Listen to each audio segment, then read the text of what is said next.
अच्छा स्टूडेंट्स, आज हम बॉटनी के चैप्टर का लास्ट लेक्चर पढ़ रहे हैं। इससे पहले होम्योस्टेसिस बॉटनी पोर्शन में हम types of elements, thermoregulation, excretion को ऑलरेडी डिस्कस कर चुके हैं।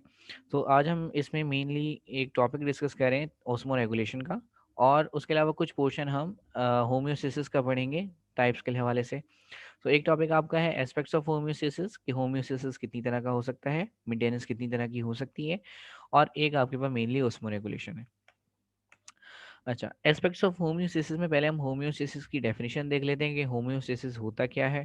बेटा, होम्योस्टेसिस एक सेट है रेगुलेटरी मैकेनिज्म्स का। देखें, रेगुलेटरी का मतलब है मेंटेनेंस। तो एक बंच ऑफ आपके पास मेंटेनेंस सिस्टम है, बहुत सारे ऐसे प्रोसेसेस हैं जो कि हमारे इन्वायरमेंट को मेंटेन कर रहे हैं। ठीक है, आगे इन्होंने मेंशन भी कर दिया है कि which are involve in the maintaining organisms internal environment, जो कि ऑर्गेनिज्म का इंटरनल इन्वायरमेंट को मेंटेन कर रहे हैं with in the suitable limit. अब इंटरनल इन्वायरमेंट जो मेंटेनेंस हो रही है सुटेबल लिमिट के अंदर, जैसे अब इंटरनल इन्वायरमेंट किस किस तरह से मेंटेन हो सकता है। फॉर एग्जांपल, हमारा टेम्परेचर मेंटेन हो रहा है, हमारी बॉडी के अंदर वेस्ट प्रोडक्ट की मेंटेनेंस हो रही है, हमारी बॉडी में वाटर लेवल मेंटेन हो रहा है, हमारी बॉडी में कितने सॉल्यूट्स होने चाहिए थे, कितने मिनरल्स होने चाहिए थे, उसकी मेंटेनेंस हो रही है। तो इन सारे प्रोसेसेस को कलेक्टिवली अगर हम पढ़ें तो ये होम्योस्टेसिस कहलाता है। तो होम्योस्टेसिस एक मेंटेनेंस है बॉडी की, जिसमें हम बॉडी के इंटरनल एनवायरनमेंट को मेंटेन करते हैं एक सूटेबल लिमिट के अंदर। जो भी स्टैंडर्ड्स हमारी बॉडी के लिए सेट हुए हैं, फॉर एग्जांपल अगर टेम्परेचर की बात करूं तो टेम्परेचर 30 से 37 डिग्री सेंटीग्रेड तक होना चाहिए मेरी बॉडी का। ठीक है, ऑर्गेनिजम्स की बॉडी का। तो जैसे ही 37 से टेम्परेचर बढ़ना शुरू हो जाएगा तो बॉडी ऐसे प्रोसेसेस को स्टार्ट कर देगी जिसकी वजह से टेम्परेचर कम हो जाए। और अगर 30 से नीचे जा रहा है टेम्परेचर तो अभी भी बॉडी ऐसे मैकेनिज्म्स को स्टार्ट करेगी जिसकी वजह से बॉडी क्या करे, अपने टेम्परेचर को इंक्रीज कर दे और सुटेबल लिमिट के अंदर आ जाए। तो मतलब जो भी स्टैंडर्ड्स हमने सेट किए हुए हैं, जो भी लिमिट्स हमने सेट की हुई हैं, बॉडी क्या करती है, हमारी बॉडी उसे उन स्टैंडर्ड्स के अकॉर्डिंगली सेट कर रही होती है कंटिन्यूसली। इस मेंटेनेंस को हम होम्योस्टेसिस कहते हैं। एस्पेक्ट्स ऑफ होम्योस्टेसिस को देख लीजिए कि होम्योस्टेसिस कितनी तरह की हो सकती है। तो बेटा, एक आपके पास ओस्मो रेगुलेशन है। ओस्मो रेगुलेशन में हम किस चीज़ की मेंटेनेंस करते हैं, ऑस्मोटिक प्रेशर की मेंटेनेंस करते हैं। अब इस ऑस्मोटिक प्रेशर को आप मालूम कैसे कर सकते हैं? इस ऑस्मोटिक प्रेशर को हम मालूम करते हैं सॉल्यूट और वाटर की अमाउंट से। बेटा, सॉल्यूट यहाँ पे आसान अल्फाजों में अगर आप समझें तो मिनरल्स को कहा गया है। तो मिनरल्स, आपके सेल के अंदर जो भी मिनरल्स हैं और आपके सेल के अंदर जो भी वाटर कंटेंट है, सो उससे हम ऑस्मोटिक प्रेशर को डिटरमाइन करते हैं। सो ऑस्मोटिक प्रेशर को देख लेते हैं कि ऑस्मोटिक प्रेशर क्या होता है। यहाँ पे मैं मेंशन कर देता हूँ, आप साथ साथ इसे उतार लीजिएगा।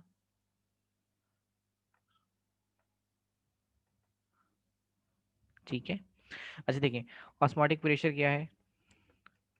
ऑस्मोटिक प्रेशर वो प्रेशर है जो कि प्रिवेंट कर रहा है, रोक रहा है, prevent the inward flow of water. इसका मतलब ऑस्मोटिक प्रेशर वो प्रेशर होता है जो कि सेल, जो कि वाटर को सेल के अंदर आने से रोकता है। उस प्रेशर को हम किसका नाम देते हैं, ऑस्मोटिक प्रेशर। बेटा, ऑस्मोटिक प्रेशर वो प्रेशर होता है जो कि वाटर को सेल के अंदर आने से रोकता है, उस प्रेशर को हम ऑस्मोटिक प्रेशर कहते हैं। ठीक है। अच्छा, for example osmotic pressure OP, अगर ऑस्मोटिक प्रेशर हाई है, ठीक है, ऑस्मोटिक प्रेशर का काम क्या है। ऑस्मोटिक प्रेशर का काम है वाटर को सेल के अंदर आने से रोके। तो अगर ऑस्मोटिक प्रेशर ज़्यादा है तो पानी को ज़्यादा रोकेगा अंदर आने से। ऐसा ही है इसका मतलब, पानी बहुत ही हो सकता है बहुत ही कम क्वांटिटी में अंदर आ सके। तो इसका मतलब वाटर बहुत ही कम इनसाइड जाएगा। ठीक है, मीन्स हम ये कह सकते हैं कि वाटर अंदर जा ही नहीं रहा, बल्कि वाटर कहाँ जाएगा, वाटर आउटसाइड जाना शुरू हो जाएगा। So water moves outside the cell. ठीक है।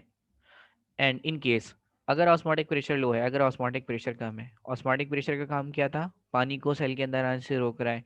तो अगर ऑस्मोटिक प्रेशर कम है तो पानी को इतनी आसानी से रोक भी नहीं सकेगा, क्योंकि ऑस्मोटिक प्रेशर ही कम है। सो वाटर अब आसानी से अंदर चला जाएगा। So water moves inside the cells. ठीक है। तो जब भी ऑस्मोटिक प्रेशर ज़्यादा होता है तो पानी इतनी आसानी से सेल के अंदर नहीं जा सकता, हाँ, लेकिन बाहर बहुत आसानी से जा सकता है।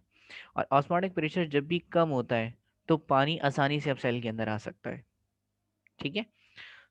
सो हम इसको अगर हम थोड़ा सा और डिस्कस करें तो फॉर एग्जांपल कि अगर ऑस्मोटिक प्रेशर हाई है, वाटर सेल के अंदर जा रहा है, तो हम ये कह सकते हैं कि भाई सेल के अंदर जो वाटर है, सेल के अंदर जो वाटर है वो लेस है। ठीक है, तो हम ये कह सकते हैं सेल कंटेन लेस वाटर। जब भी तो आराम से सेल के अंदर जो है वो ज़्यादा वाटर है, सेल के अंदर वाटर की क्वांटिटी कितनी है, ज़्यादा है। अब वो cell contain high amount of water, ऐसे कर लेते हैं इसे, सेल के अंदर अमाउंट ऑफ वाटर ज़्यादा है, क्योंकि अगर सेल के अंदर अमाउंट ऑफ वाटर ज़्यादा है जब भी तो सेल आसानी से पानी को बाहर निकाल रहा है, ऐसा ही है। और यहाँ पे हम क्या कह सकते हैं, यहाँ पे देखें सेल पानी को बाहर नहीं निकाल रहा, जबकि उल्टा पानी जो है वो सेल के अंदर आ रहा है। तो हम यहाँ पे ये कह सकते हैं कि सेल के अंदर वाटर का कंटेंट कम होगा, तो सेल कंटेन लेस, ठीक है, cell contain less amount of water. तो याद रखिएगा कि जब भी ऑस्मोटिक प्रेशर हाई होता है तो वाटर सेल के बाहर जाता है। इसका मतलब अगर वाटर सेल से बाहर जा रहा है तो समझ जाइएगा कि सेल के अंदर वाटर का लेवल ज़्यादा है, जब भी वो आसानी से सेल से बाहर जा रहा है। और जब भी ऑस्मोटिक प्रेशर कम होता है तो सेल के अंदर वाटर इंसर्ट हो जाता है। इसका मतलब सेल के अंदर पानी कम है जब भी सेल के अंदर बाहर से पानी आ रहा है। ठीक है, इस कॉन्सेप्ट को याद रखिएगा, ये आपके आगे भी काम आएगा। वैसे ये बात आप फर्स्ट टाइम में पढ़ चुके थे।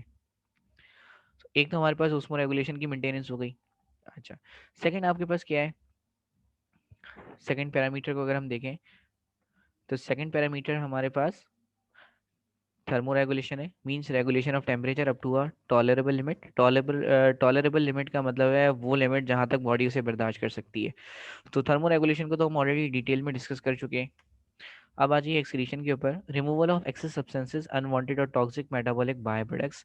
सो ये भी हम पढ़ चुके हैं ऑलरेडी। सो थर्मो रेगुलेशन और एक्सक्रीशन को तो हम ऑलरेडी डिस्कस कर चुके हैं डिटेल के अंदर। सिर्फ एक पोर्शन हमारा रह गया है ओस्मो रेगुलेशन का। ठीक है, तो ओस्मो रेगुलेशन को भी हम पढ़ लेते हैं। ओस्मो रेगुलेशन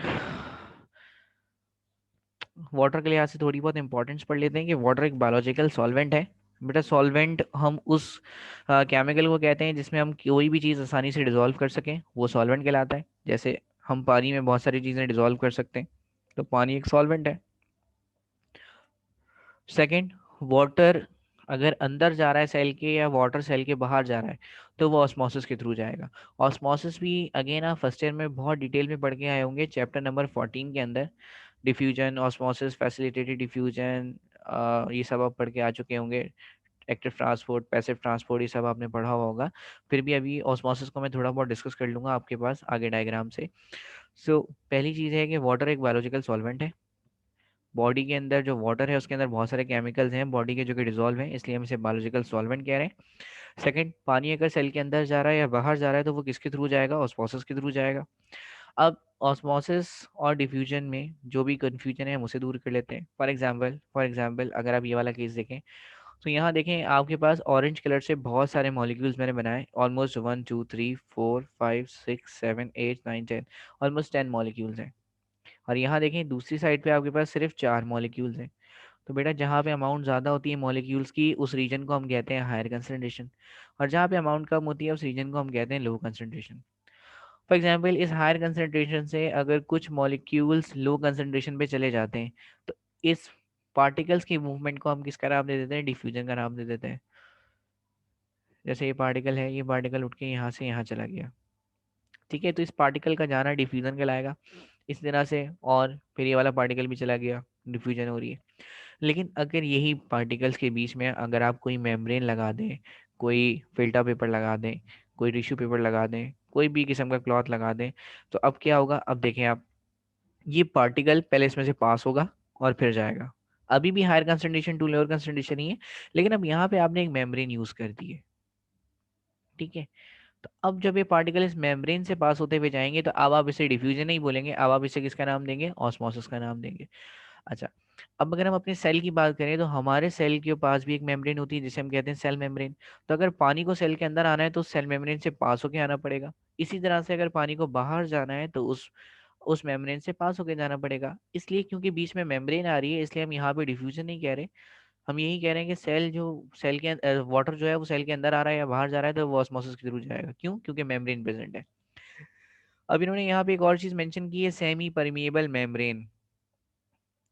बेटा सेमी परमिएबल मेम्ब्रेन एक ऐसी मेम्ब्रेन होती है, एक ऐसी लेयर होती है जो कि कुछ चीज़ों को अलाउ कर दे, कुछ चीज़ों को अलाउ ना करे। फॉर एग्जाम्पल, अगर हम फिल्टर पेपर की बात करते हैं, फिल्टर पेपर की बात करते हैं, टिश्यू पेपर देख लें, टिश्यू पेपर की अगर आप बात करें, तो अगर हम टिश्यू पेपर में से शुगर को पास करें वाटर में घोल के, तो शुगर पास हो जाती है। ठीक है, सॉल्ट को पास करूंगा अगर मैं पानी में घोल के, तो सॉल्ट पास हो जाता है। लेकिन अगर मैं बजरी को पास करता हूँ तो टिश्यू पेपर में से या फिल्टर पेपर में से बजरी पास नहीं होती। इसका मतलब कि टिश्यू पेपर या फिल्टर पेपर, आपके पास एक ऐसी मेम्ब्रेन है जिसमें से कुछ चीज़ें पास हो रही हैं, कुछ चीज़ें नहीं हो रही। सैंड के मॉलिक्यूल इतने बड़े होते हैं कि वो पास ही नहीं होते। तो इसलिए इस टिश्यू पेपर या फिल्टर पेपर को हम सेमी परमिएबल मेम्ब्रेन भी कह सकते हैं। हमारी मेम्ब्रेन भी ऐसी है, कुछ चीज़ों को पास करती है, कुछ चीज़ों को पास नहीं करती। इसका मतलब सेल मेम्ब्रेन भी एक सेमी परमिएबल मेम्ब्रेन है। और ये बात आप फर्स्ट ईयर के चैप्टर नंबर 4 द सेल के अंदर पढ़ के आ चुके हैं। ठीक है, अब टॉपिक को थोड़ा सा आगे लेके जाते हैं। So balance of water in solute. देखें, वाटर की जो भी पोटेंशियल एनर्जी होती है, वाटर की जो भी पोटेंशियल एनर्जी होती है उसे हम किसका नाम देते हैं? Water potential. हमारी बॉडी के अंदर जो भी वाटर है, उस वाटर की जो भी एनर्जी है ना, उस वाटर की एनर्जी को हम कहते हैं वाटर पोटेंशियल। अच्छा, वाटर पोटेंशियल के लिहाज से कुछ इंपॉर्टेंट बातें हैं, वो आप याद रख लीजिए। मैं यहाँ पे साथ साथ मेंशन कर रहा हूँ, आप भी इसे साथ साथ उतार लीजिएगा जब आप वीडियो देख रहे हो। अच्छा देखें, वाटर पोटेंशियल होता क्या है बेटा? वाटर पोटेंशियल सेल की एबिलिटी है कि वो वाटर को लूज कर सके। So ability of a cell to lose water. ठीक है, वाटर पोटेंशियल सेल की वो एबिलिटी है, सेल की वो कैपेबिलिटी है जिससे वो पानी को लॉस कर सकता है। ठीक है, फॉर एग्जाम्पल अगर वाटर पोटेंशियल ज़्यादा है, अगर वाटर पोटेंशियल ज़्यादा है, ठीक है, तो हम ये कह सकते हैं कि सेल के पास पानी को लेस लॉस करने की एबिलिटी ज़्यादा है ना? तो इसका मतलब हम ये कह सकते हैं कि सेल के अंदर से लॉस ऑफ वाटर ज़्यादा होगा। So loss of water is high, क्योंकि वाटर पोटेंशियल का मतलब ही यही है कि वो एबिलिटी जैसे सेल किसी भी पानी को रिमूव कर सकता है। सो अगर वाटर पोटेंशियल हाई है, इसका मतलब सेल के पास ज़्यादा पावर है कि वो पानी को बाहर निकाल सके। सो अगर वाटर पोटेंशियल हाई है तो वाटर का लॉस भी ज़्यादा होगा। ऐसा ही है, इसका मतलब वाटर कहाँ जा रहा है? Water moves outside the cell. पानी जो है वो आउटसाइड द सेल जा रहा है।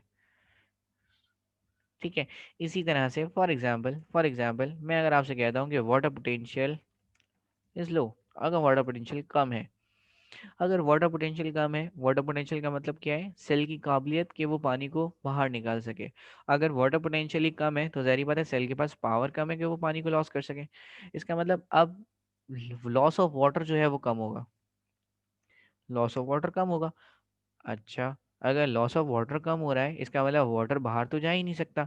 वाटर कहाँ जाएगा? Water moves inside. इसे अगर मैं और रिलेट करूँ, इसे अगर मैं और रिलेट करूँ, सो अगर वाटर पोटेंशियल हाई है, इसका मतलब सेल जो है वो बहुत सारा पानी लूज कर सकता है ना? इसका मतलब सेल के अंदर वाटर कंटेंट ज़्यादा है, जाहिर बात है जब भी तो वो लूज कर सकता है। इसका मतलब अगर हम सेल की बात करें तो water content, cell contains high amount of water, cell के अंदर अमाउंट ऑफ वाटर ज़्यादा है। सेल के अंदर अमाउंट ऑफ वाटर ज़्यादा है जब भी तो वो आसानी से लॉस कर रहा है। अगर सेल के अंदर अमाउंट ऑफ वाटर ही कम होती तो सेल इतनी आसानी से वाटर को थोड़ी रिमूव करता। सो वाटर कहाँ जाएगा? अब सेकंड वाले केस में क्या है, हमने पढ़ा था कि अगर वाटर पोटेंशियल कम होगा तो पानी का लॉस भी कम होगा, क्योंकि वाटर पोटेंशियल कम होने का मतलब यही है कि पानी के पास कैपेबिलिटी नहीं है कि वो लॉस कर सके। तो अब उल्टा पानी सेल के अंदर आना शुरू हो जाएगा। पानी सेल के अंदर आ रहा है, इसका मतलब पहले सेल के अंदर पानी कम होगा, तो हम ये कह सकते हैं कि cell contain less amount of water. तो सेल के अंदर पानी कम है। लेकिन जब पानी आ जाएगा तो फिर सेल के अंदर हाई कंसंट्रेशन हो जाएगी वाटर की। सो ये कॉन्सेप्ट आपको लाजमी याद रखना है, ये आपके आगे भी काम आएगा। ठीक है, आगे चलते हैं। So water potential can be defined as the capability or capacity of a living system to lose water. ये भी हम ऑलरेडी पढ़ चुके हैं। The concentration of a solution is biologically expressed either as water potential in case of plants, अगर आप plants की बात कर रहे हैं तो इसी सॉल्यूशन की कंसंट्रेशन को हम वाटर पोटेंशियल से शो करते हैं। और अगर आप एनिमल्स की बात करें तो फिर हम ऑस्मोटिक प्रेशर से शो करते हैं। इनडायरेक्टली वाटर पोटेंशियल और ऑस्मोटिक प्रेशर ऑलमोस्ट एक ही चीज़ें हैं। देखिए इनका काम एक ही है। इन इन अगर इनकी वैल्यू कम या ज़्यादा होगी तो इनकी वजह से जो भी बॉडी में चेंजेस आ रही हैं वो सेम है।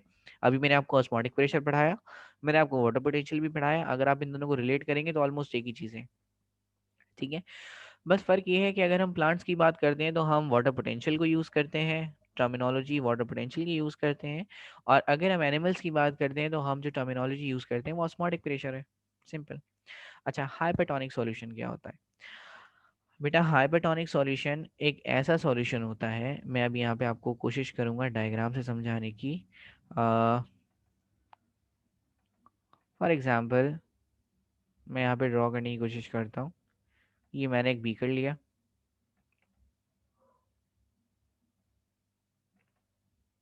ठीक है बेटा, ये मैंने एक बीकर ले लिया। यहाँ पे मैं मेंशन भी कर देता हूँ कि ये एक बीकर है।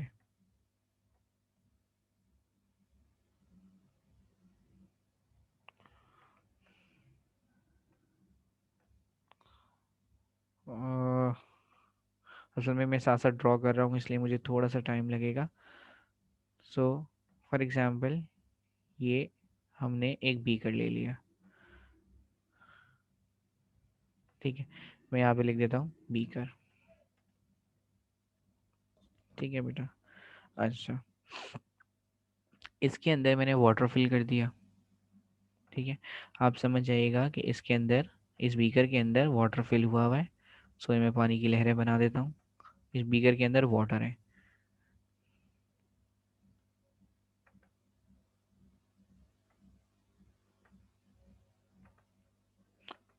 इसे हम कह रहे हैं वाटर। ठीक है, आगे चलिए। अब आपने क्या किया, आपने इस बीकर के अंदर एक ह्यूमन सेल डाल दिया। ये आपने ह्यूमन का सेल डाल दिया। ठीक है, ये ह्यूमन सेल है। अच्छा, इस ह्यूमन सेल के अंदर, इससे पहले मेंशन कर देते हैं कि ह्यूमन सेल है। ठीक है, आपने क्या किया, एक बीकर के अंदर वाटर लिया और इस बीकर के अंदर वाटर लेने के बाद इसके अंदर एक हीमन का सेल डाल दिया। अच्छा, अब हीमन के सेल के अंदर जो कंसंट्रेशन होती है ना NaCl की, कोई भी हम मिनरल ले लेते हैं। फॉर एग्जांपल अगर मैं आपसे NaCl की बात करूं, सोडियम क्लोराइड, दो मिनरल्स मैंने लिए हैं यहाँ पे।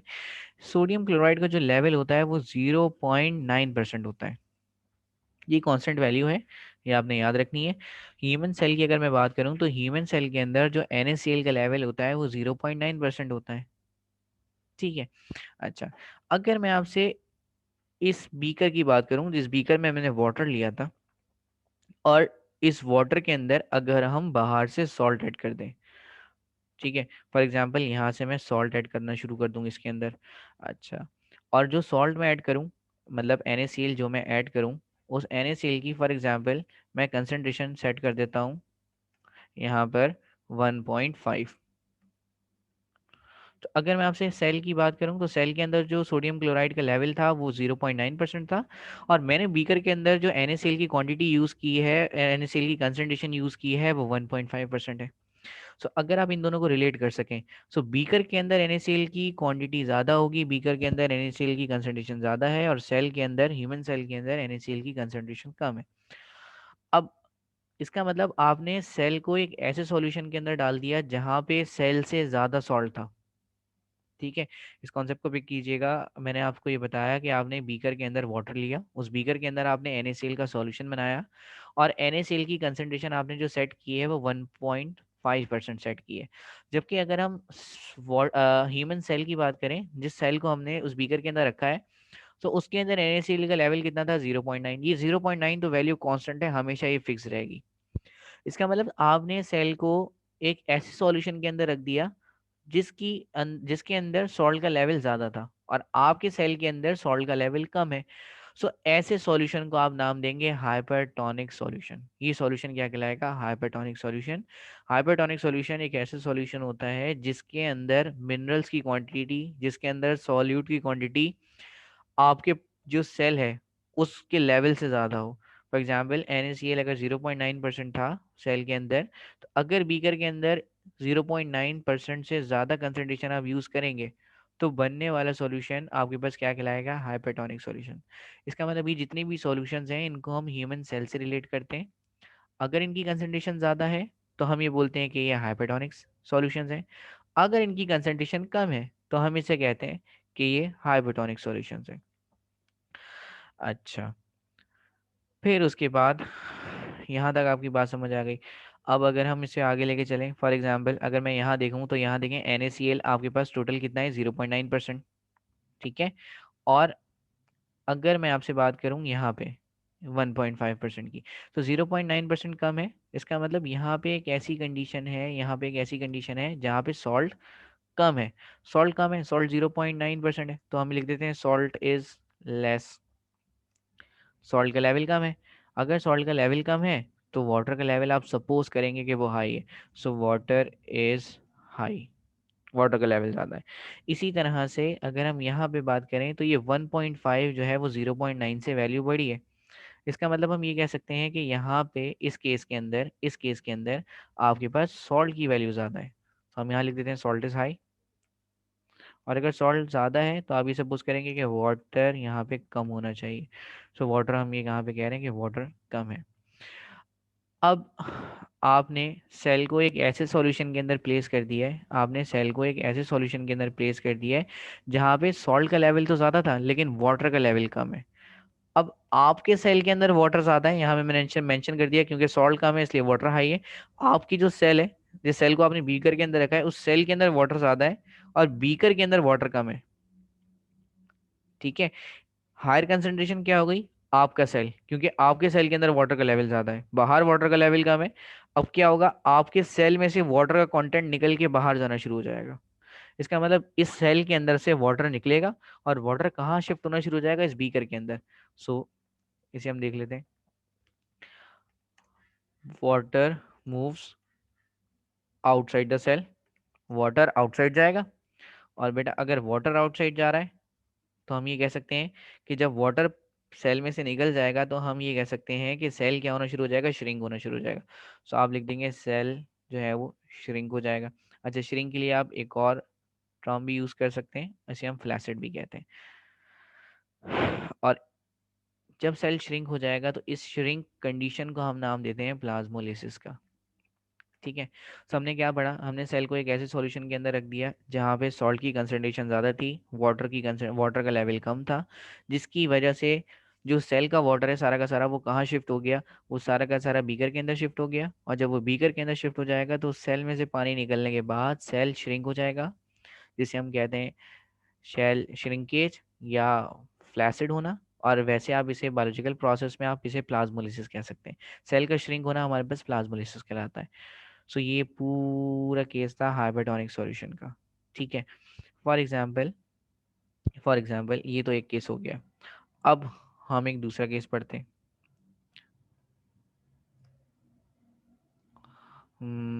फॉर एग्जांपल, अब मैं सेल की वैल्यू तो कांस्टेंट है, आपको पता है सेल के अंदर 0.9% ही वाटर होता है। अब ये जो NaCl मैंने लिया था 1.5%, इसे हम चेंज कर देते हैं।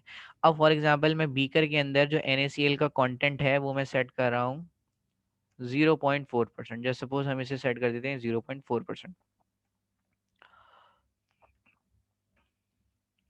तो सेल के अंदर इसका कितना लेवल था NaCl का, 0.9। अब आपने जो बीकर के अंदर सेट किया है वो 0.4 है। इसका मतलब अब अगर हम सॉल्ट की क्वांटिटी देखें तो अब सॉल्ट की जो क्वांटिटी है, अब आपके पास जो सॉल्ट की क्वांटिटी है वो आपके पास इसके, बल्कि हम कट कर देते हैं, काम करते हैं ये, इसको जो है वो मैंने कट करके यहाँ पे जो है ना हम सेट कर देते हैं 0.4। ठीक है, हमने जो कंसंट्रेशन सेट कर दी वो 0.4 सेट कर दी। इसका मतलब अब अगर आप देखें तो सेल के अंदर अब 0.9 है और बाहर कितना है, 0.4। इसका मतलब हमने बाहर की क्वांटिटी कम कर दी सॉल्ट की। अब अगर हम सेल को देखें तो सेल के अंदर सॉल्ट का लेवल कम नहीं है बल्कि सेल के अंदर सॉल्ट का लेवल ज़्यादा है। ठीक है, तो इसे हम यहाँ पे चेंज कर देते हैं। इसका मतलब सेल के अंदर सॉल्ट का लेवल हाई है। और अगर सेल सेल के अंदर सॉल्ट का लेवल हाई है तो हम ये सपोज कर सकते हैं कि वाटर का लेवल क्या होगा, लो होगा। इसी तरह से बिल्कुल अब सेल के बाहर वाटर का लेवल ज़्यादा होगा और सॉल्ट का लेवल क्या हो जाएगा, कम हो जाएगा। बिल्कुल आपने इसका अपोजिट पढ़ना है। अब सॉल्ट की कंसंट्रेशन सेल के अंदर ज़्यादा है तो सेल के बाहर कम है, क्योंकि सेल के बाहर 0.4 कंसंट्रेशन थी और सेल के अंदर देखें 0.9 कंसंट्रेशन थी। सो इसे भी हम ठीक कर देते हैं। यहाँ पे हम लिख देते हैं कि सॉल्ट लो है, और अगर हम सॉल्ट को लो सपोज कर रहे हैं तो हम यही कह सकते हैं कि वाटर जो है वो यहाँ पे हाई है। अब क्योंकि वाटर बाहर ज़्यादा है अंदर कम है, सॉल्ट अब बाहर कम है अंदर ज़्यादा है। सो वाटर की अगर हम बात करें तो वाटर सेल के बाहर ज़्यादा है। अब क्या होगा, सारा का सारा वाटर, पहले वाटर कहाँ जा रहा था, आउटसाइड, क्योंकि पहले सेल के अंदर वाटर ज़्यादा था। अब क्योंकि सेल के बाहर वाटर ज़्यादा है इसलिए अब सेल के बाहर से पानी कहाँ से शिफ्ट होना शुरू हो जाएगा, सेल के अंदर शिफ्ट होना शुरू हो जाएगा। तो पहले जहाँ पे आप लिख रहे थे कि सेल जो है वो आउटसाइड मूव करेगा, वाटर जो है वो आउटसाइड मूव करेगा, अब वाटर आउटसाइड मूव नहीं करेगा, बल्कि वाटर कहाँ मूव कर रहा होगा, वाटर इनसाइड मूव कर रहा होगा। ठीक है, फर्स्ट केस। पहले आपने क्या पढ़ा कि सेल क्या हो रहा था, श्रिंक। अब सेल जो है वो श्रिंक नहीं होगा, बल्कि अब सेल के अंदर जब पानी आना शुरू हो जाएगा तो सेल फूलना शुरू हो जाएगा, सेल स्वेल हो जाएगा। तो श्रिंक को हम कट कर देते हैं और यहाँ पे हम मेंशन कर देते हैं सेल क्या हो जाएगा, सेल जो है वो स्वेल हो जाएगा। और स्वेल होने को हम टर्जिट होना कहते हैं, तो यहाँ पे हम लिख देते हैं टर्जिट। और अगर कंडीशन ये आ रही है तो पहले आपने उसे किसका नाम दिया था, आपने उसे प्लाज्मोलिसिस का नाम दिया था, तो अब आप इसे प्लाज्मोलिसिस नहीं कहेंगे, बल्कि अब ये क्या कहलाएगा, अब ये डी प्लाज्मोलिसिस कहलाएगा।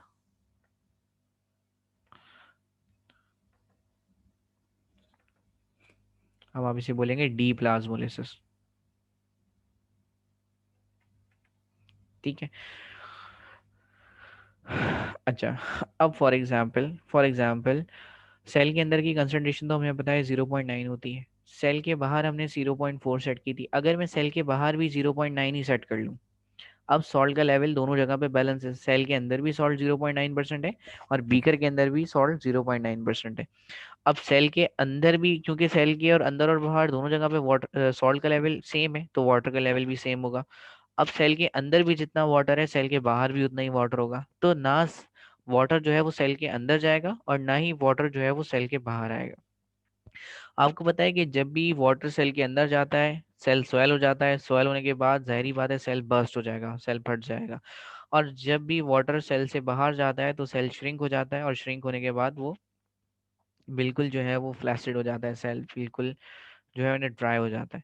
लेकिन जब दोनों जगह पे कंसंट्रेशन सेम होगी तो ना ही वाटर सेल के अंदर जाएगा और ना ही वाटर जो है वो सेल के बाहर जाएगा। इसका मतलब यहाँ पे कोई ओस्मोसिस नहीं होगी वाटर के लिहाज से।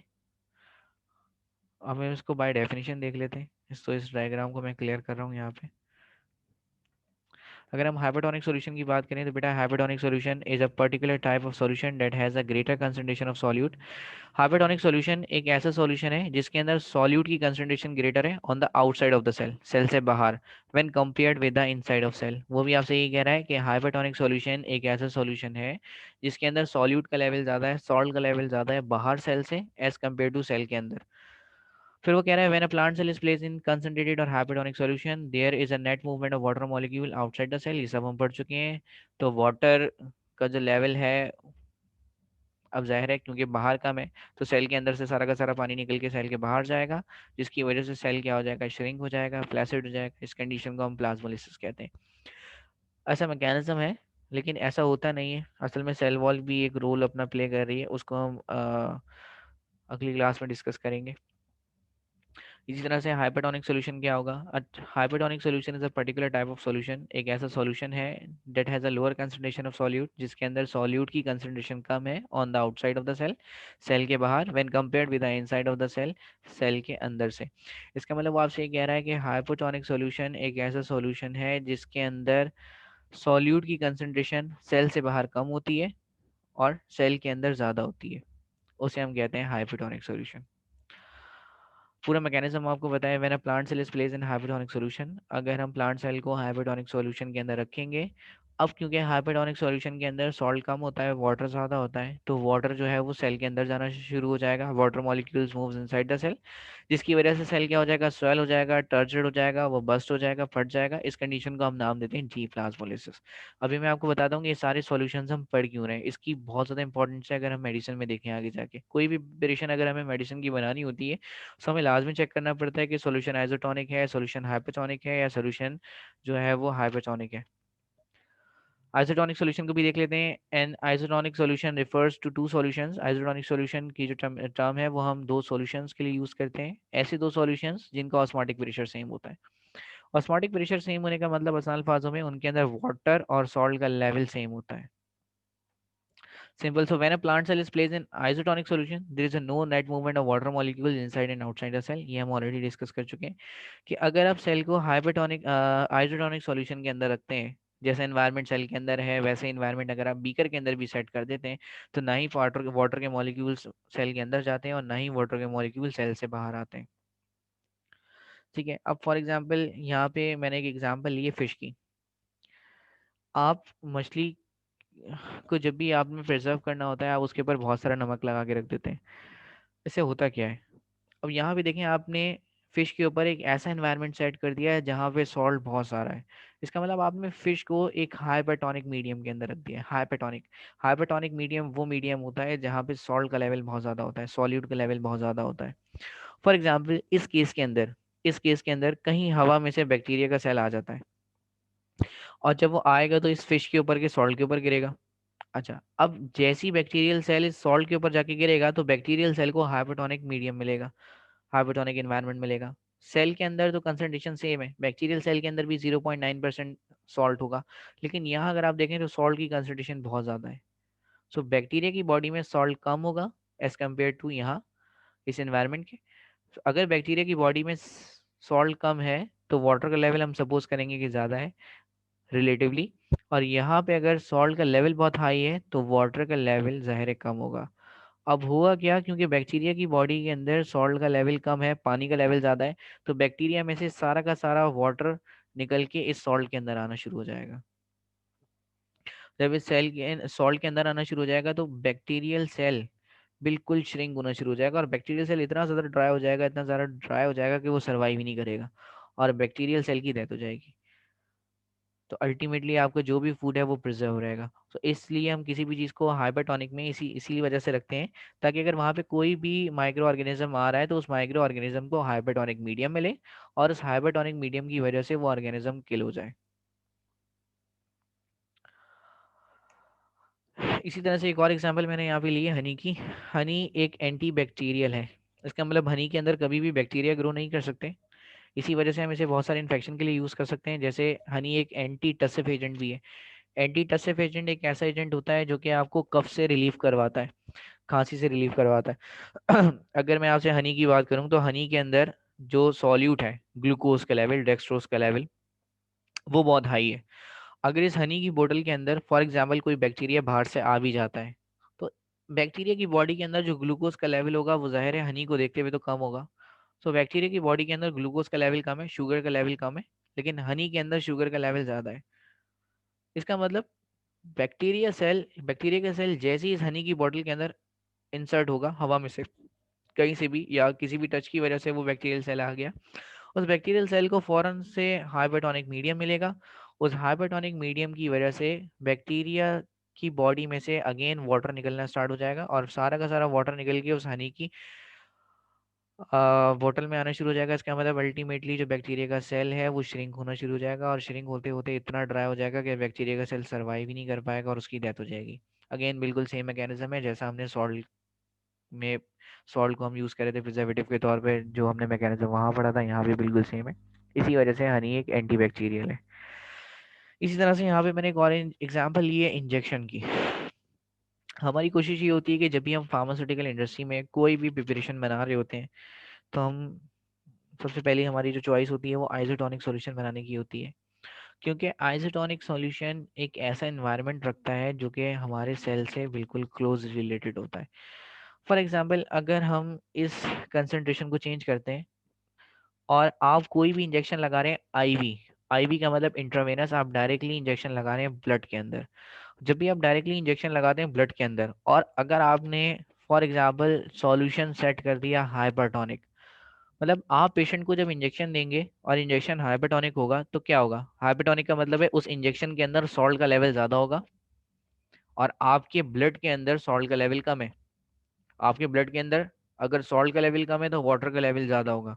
अल्टीमेटली आपके ब्लड के अंदर से सारा का सारा पानी निकल के सेल के बाहर आना शुरू हो जाएगा और आपके रेड ब्लड सेल्स बिल्कुल चिपक जाएंगे, बिल्कुल आ, उनकी आउटर और इनर वॉल बिल्कुल चिपक जाएगी और वो बिल्कुल से श्रिंक हो जाएंगे और अल्टीमेटली उनकी डेथ हो जाएगी।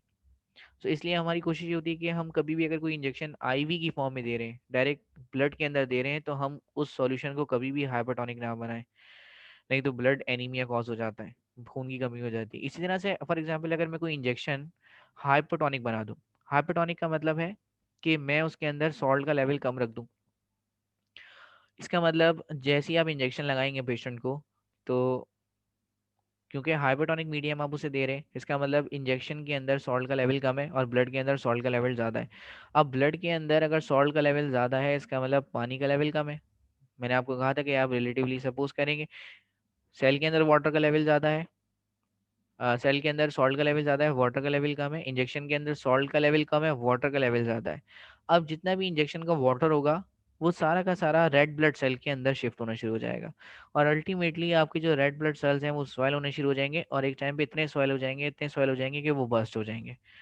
तो इसकी वजह से ना ही आप हाइपरटोनिक सॉल्यूशन दे सकते हैं इंजेक्शन की फॉर्म में और ना ही आप हाइपरटोनिक इंजेक्शन दे सकते हैं। हम इंजेक्शन को, हमारी पूरी कोशिश होती है कि हम आइसोटोनिक बनाएं। आइसोटोनिक में क्या होगा कि आइसोटोनिक इंजेक्शन के अंदर NaCl का लेवल बिल्कुल उतना ही होगा जितना आपके सेल के अंदर है। सो सॉल्ट का लेवल सेम होगा, इसके इसका मतलब वाटर का लेवल भी सेम है। तो ना वाटर रेड ब्लड सेल के अंदर जाएगा, ना वाटर रेड ब्लड सेल के बाहर आएगा। तो ना ही आपका रेड ब्लड सेल श्रिंक होगा, ना ही आपका रेड ब्लड सेल बर्स्ट होगा। इसका मतलब आप यहाँ पे अपने ब्लड को सेव करें आइसोटोनिक सॉल्यूशन देके, जिसकी वजह से यहाँ पे ना ही प्लाज्मोलिसिस होगी ना ही डी प्लाज्मोलिसिस होगी।